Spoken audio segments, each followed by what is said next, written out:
our story today, he's defined in many different translations, talk about he's lame, he's paralyzed, or is disabled for 38 years. My first point is talking about, do you want to get well? Do you want to get well? If you're thinking, hey, this guy is sick for 38 years, how come Jesus asked him, do you want to get well? Let me ask you, if you are not well today, do you want to get well? Yes, right. Definitely you want to get well. So why is Jesus asking this question? Do you want to get well? He's not well, he's sick, he's lame there.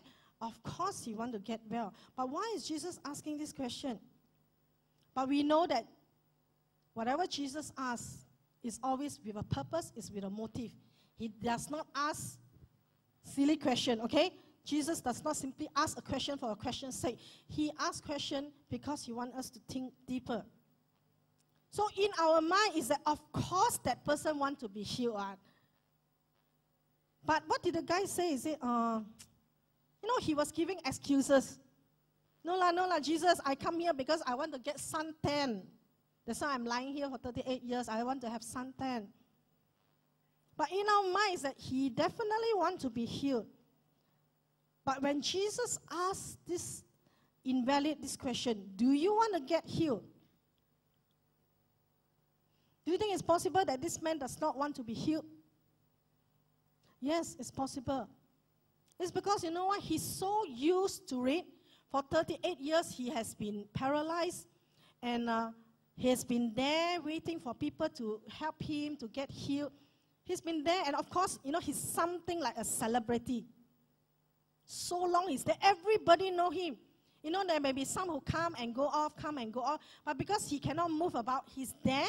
For so many years, many people know him. He's like a celebrity, a star there. And sometimes people also pity, oh, this poor guy, he's been here for 38 years, so long time. When people pass by, they will give him money, they will give him food. Right? He has got used to his way of life. And the Bible tells us that the pool is surrounded by 5 covered colonnades. It's like porch like that. Okay, there are 5 porch around. And these people can actually sit under the shade there nicely. And once the pool starts, they will jump inside there. Whoever is the first one will jump in.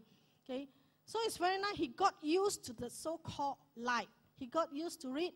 And, okay lah, if I get healed. If I don't get healed, it's okay. I'm here. People give me money. People give me food. I can just sit down here.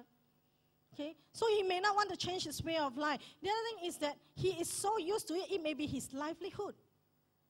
People just give him money, give him food, right? He don't have to earn.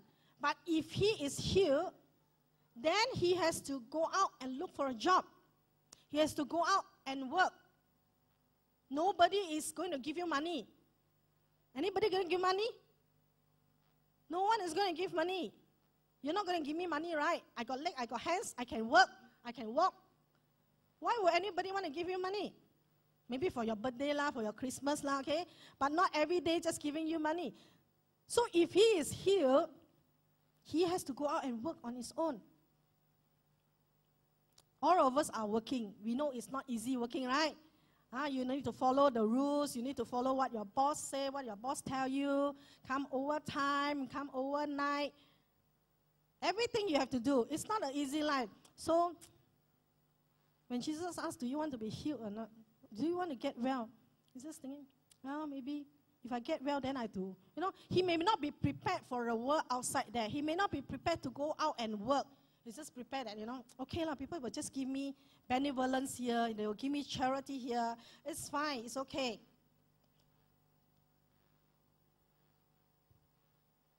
So, it is possible that when Jesus asked this question, do you want to get well? We may not think here, think there, okay, should I want to get well? Do you want to get well? We will think. Then when you come to my second point is get up, pick up your mat and walk in verse 8. Okay, my points are all from Jesus' statement. He said, get up, pick up your mat and walk.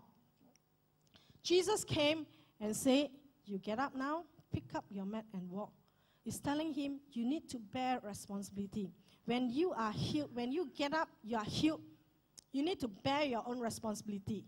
Carry your mat and walk. Don't just, oh, I'm healed. You just walk off. Somebody need to come and clear the mat or whatever food wrappers that he had finished. Is there somebody? No. Once you're healed, you're well, Jesus said, get up, pick up your mat and walk. Pick up your own mat. He need to take responsibility for his life. No one can eat on your behalf, right? Sometimes you will say, okay lah, I'm not free. You go and eat. You eat my share. Yes, the person may eat your share. The person get very full, a very big tummy, but you are still hungry. He cannot eat on your behalf. You need to eat on your own. Okay? Neither can someone else study on your behalf. Right? Can someone study for you? You cannot study for her. She cannot study for you. You need to study for yourself. You cannot take exam for someone else. I think about last month, there was in a newspaper cutting, it was saying that a school in India, they were having a major exam. And the students were all in a hall having exam. The fathers of the student climbed up the rooftop trying to pass the exam answer to the children downstairs there. The invigilator were there, but they just, because corruption is going on there, they just leave it. Nobody can sit exam on your behalf. You have to go in and sit exam for yourself. In the same manner, no one can spend time on your behalf with God. We ourselves have to spend personal time with God. Huh? You cannot say, hey, husband, you spend more time with God, pray on my behalf. Cannot. You still have to do on your own. Yes, you may ask someone to pray for you. The church may pray for you. Your cell group may pray for you. Your friends may pray for you. But you still need to pray. You still need that personal time with God. No one else can take that place. Because whoever spend more time with God, you will get more intimate with God. Your relationship with God will bear more fruits. So you have to take responsibility for your own life. So Jesus said, pick up your mat and walk. When he's commanded to walk, it is to leave the place of his circumstances, to leave his place of whatever things that he's going through.